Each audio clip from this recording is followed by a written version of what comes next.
आजिका date रे QR code बा किए यूज करेनि आपण जेतेबेले गोटे दुकान को जाउछंती बा शॉप को जाउछंती किछि भी गोटे किनला परे जदी आपण ऑनलाइन पेमेंट करियर अछि क्यूआर कोड स्कैन करी करूछंती तो जेतेबेले आपण क्यूआर कोड यूज ही करूछंती ताले काहे की न जानिबे कोउटा ओरिजिनल क्यूआर कोड आ कोउटा फेक क्यूआर कोड सेटा जानिबा मध्ये जरूरी जदी आपण जानिबेनी पेमेंट कर देबे ने आपण जो टंकाटा पठेइथिबे से टंकाटा जा पाखरे पहुंचिया कथा ता पाखरे पहुंचिबोनी से टंकाटा आउ जणको पाखु पळेओ तो एडी हे गेला फ्रॉड फास्ट चिन्हंतु कोटा ओरिजिनल कोटा फेक जदि आपण जानि नांती केमिति चिन्हिबे ताले वीडियोटा खास करी आपनको पे प्रथमरु शेष जाय देखि नियंतु आपण निजे बुझि जिबे केमिति जानिबे कोटा ओरिजिनल कोटा फेक आ डेरी करियानी फटाफट जानिबा हले ताहा पूर्व वीडियो को गोटे लाइक करंतु चैनल को नुआ आस्थिले एबे चैनल को सब्सक्राइब करी बेल आइकन को प्रेस करी ऑल रे क्लिक कर रखिबा को जमार भी भूलंतु नै।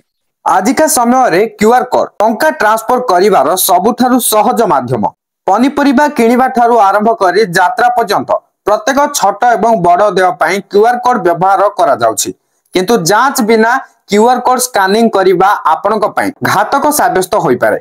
मध्य प्रदेश रे एक घटना घटिछि जेउठारे पेट्रोल पंप समेत प्राय अर्ध डजन दुकान रो क्यूआर कोड नकली क्यूआर कोड सहित बदला जाइथिला। तबे पेमेंट करिबा पूर्वरु क्यूआर कोड जांच करिबा गुरुत्वपूर्ण अटे।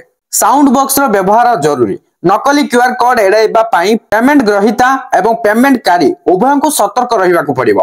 पेमेंट ग्रहीता को क्यूआर कोड माध्यम रे पेमेंट ग्रहण करिबा को साउंड बॉक्स व्यवहार करंतु। एहा सहाय्य रे नकली क्यूआर कोड चिन्हट होई परिबो।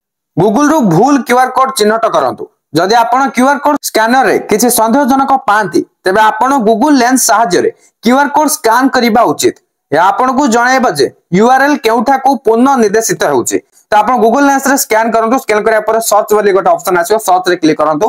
क्लिक करिया पर जणा पड़ जिवो कि ए क्यूआर कोड टा केउ एप्लीकेशन को रिडायरेक्ट करची माने जो क्यूआर कोड रो यूआरएल टा केउठा को पुनः निर्देशित होउची सब किछ आपण को जणा पड़िबो जेतेबेले गूगल लेंस रे आपण स्कैन करिवे। क्यूआर कोड पेमेंट करिबा पूर्वरु जांच करंतु। जदि आपण क्यूआर कोड स्कैन करी पेमेंट करूछंती तबे दुकान किबा मालिकक नाम जांच करे जिबा उचित।